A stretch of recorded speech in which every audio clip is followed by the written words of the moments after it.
प्रभु यीशु मसीह के नाम में आपको अनुग्रह, शांति और आशीष मिले। एक व्यक्ति था, वो अफ्रीकी था और उसने अपना जीवन प्रभु यीशु मसीह को दिया और वो प्रभु यीशु का शिष्य बन गया। और वास्तव में उसके जीवन में भारी परिवर्तन आया। ऐसा परिवर्तन जो उसके दोस्त देख पाए, उसके जीवन में, उसके बातों में, उसके चाल ढाल में, उसके शब्दों में। तो उन्होंने एहसास किया कि ये इसका जीवन सुधर गया है और उन्होंने इस बात को जाना कि इसने यीशु मसीह को अपना प्रभु और उद्धारकर्ता करके ग्रहण किया है। तो उन्होंने पूछा, भाई तू यीशु का चेला क्यों बन गया? ऐसी क्या बात थी, है ना? क्यों यीशु का ही चेला क्यों बना? तो उस अफ्रीकी ने ये उत्तर दिया कि ये समझो कि तुम अकेले हो और एक रास्ते पर जा रहे हो और सुनसान रास्ता है और फिर वो रास्ता एक बिंदु पर आकर दो रास्तों में कटता है। एक बाएं जा रहा है और एक दाएं जा रहा है। जैसे वाई होता है ऐसे, इंग्लिश में उसको फोर्क कहते हैं। सड़क पर फोर्क यानी एक रास्ता दो रास्तों में कट रहा है। अब तुम्हें मालूम नहीं कौन सा लूं मैं रास्ता, लेकिन एक चीज तुम देखते हो कि उदाहरण के लिए बाएं रास्ते पर एक व्यक्ति है जो मरा पड़ा है और दाएं रास्ते पर तुम्हें एक व्यक्ति दिखता है जो जिंदा है और उस दिशा में चल रहा है। तो उस अफ्रीकी ने अपने दोस्तों से पूछा, मुझे ये बताओ तुम किससे जाके बात करोगे? क्या उस मरे हुए के साथ जाकर बात करके पूछोगे अपने आगे की यात्रा के बारे में, कौन सा रास्ता लूं, कैसे मंजिल पर पहुंचूं? या तुम उस जीवित व्यक्ति को जाकर पूछोगे जो दाएं रास्ते पर चल रहा है?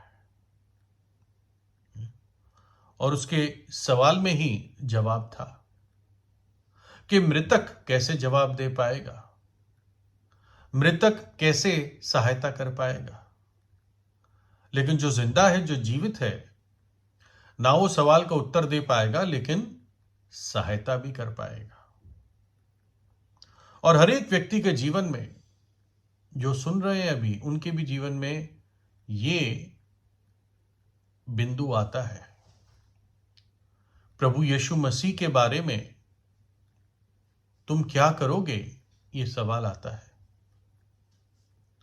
ये सवाल एक रोमी गवर्नर ने एक बार पूछा था उस भीड़ को जो प्रभु यीशु के लिए चिल्ला चिल्ला कर कह रही थी, इसको क्रूस पर चढ़ा दो।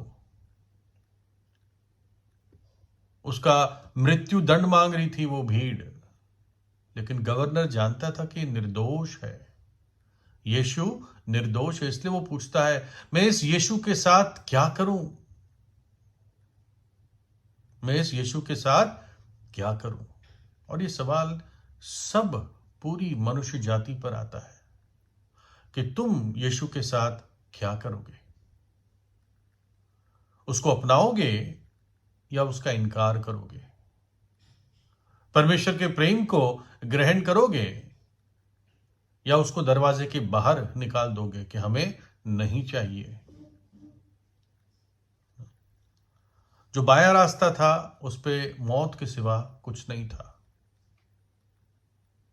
जो थोड़ी बहुत आशा थी कि कोई व्यक्ति है लेकिन वो मरा हुआ है, लेकिन दाएं रास्ते पर जीवित व्यक्ति है जो कभी मर नहीं सकता।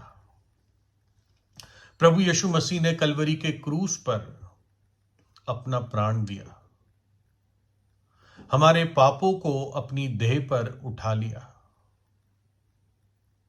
हमारे पाप की सजा को उसने सह लिया। उसने दुख उठाया। अपना पवित्र लहू हमारे पापों के प्रायश्चित के लिए बहा दिया, ताकि अब जो कोई पापी विश्वास करता है, कोई क्यों ना हो, सबने पाप किया है। जो कोई पापी विश्वास करता है, प्रभु यीशु का लहू उस व्यक्ति को शुद्ध कर देता है।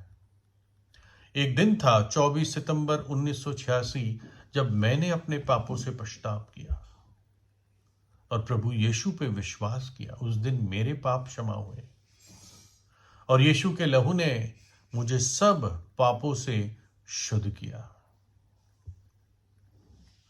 लेकिन ना केवल प्रभु यीशु मर गया क्रूस पर क्योंकि वो परमेश्वर का पुत्र था, परमेश्वर का पुत्र है, इसलिए वो तीसरे दिन मृतकों में से जी उठा और वो जीवित है। और वही है, वो उस दाहिने मार्ग पर चल रहा है जिस मार्ग में आप जा सकते हो। उसी मार्ग में जिस मार्ग में वो अफ्रीकी पीछे पीछे गया। यह ऐसा उद्धार करता है, ऐसा प्रभु है जिससे हम बात कर सकते हैं, प्रार्थना कर सकते हैं और वो उत्तर देता है, जवाब देता है, क्योंकि वो मरा हुआ नहीं है। कुछ लोग मजाक उड़ाते हैं, अरे ये मसीही विश्वासी एक मृतक या मुर्दे की आराधना करते हैं।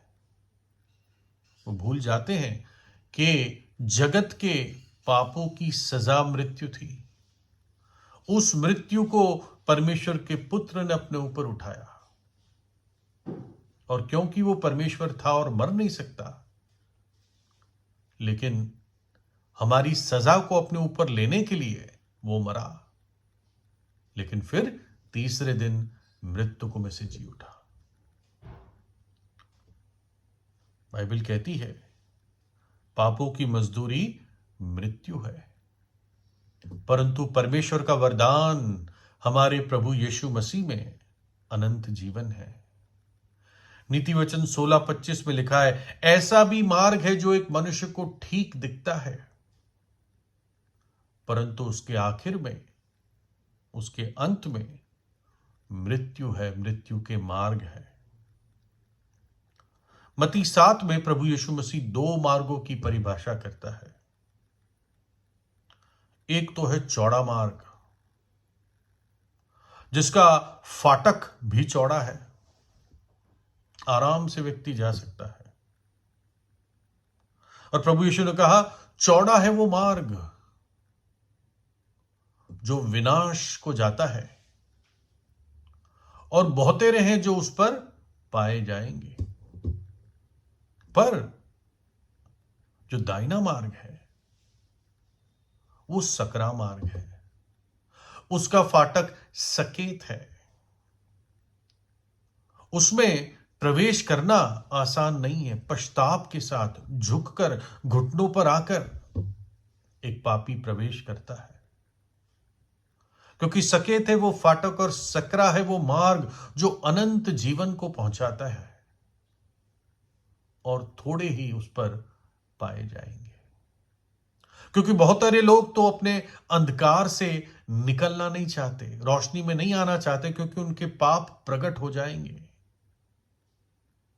लेकिन यदि हम अपने पापों को परमेश्वर के सामने प्रकट करते हैं, मनुष्य के सामने नहीं, तो परमेश्वर उन पापों को ढांप देता है, क्षमा कर देता है, धो देता है। जो अपने पाप मानता है और छोड़ता है वो दया पाएगा। प्रभु का वचन कहता है, मैंने तेरे सामने जीवन और मृत्यु, आशीष और श्राप रख दिया है। यानी प्रभु कहता है, तू जीवन और आशीष चुन ले, चुन लो इसे कि आज किसकी आराधना और सेवा करोगे। जो तुम्हारा सृष्टि करता है वो परमेश्वर, जिसने अपने पुत्र को हमारे पापों के लिए क्रूस पर मरने को दे दिया, अपना दंड अपने पुत्र पर उंडेल दिया, उसकी आराधना और सेवा करो। पश्चाताप करें, प्रभु यीशु पर विश्वास करें। प्रभु यीशु आपको आशीष दे।